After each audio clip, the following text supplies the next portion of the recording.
Hi, today I'm with Realme 8i and I'll show you how to change a notification sound on this device.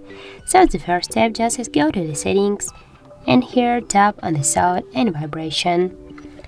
Just scroll down and here you'll see the notification sound. Just tap on that, tap to allow, and here you can see the tone tunes.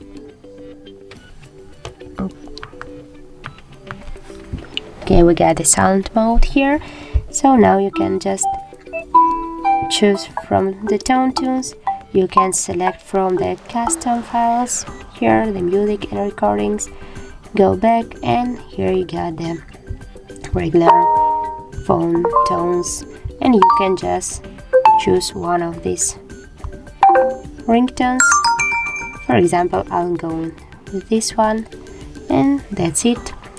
That's how it looks. If you like this video, leave like, comment and subscribe our channel.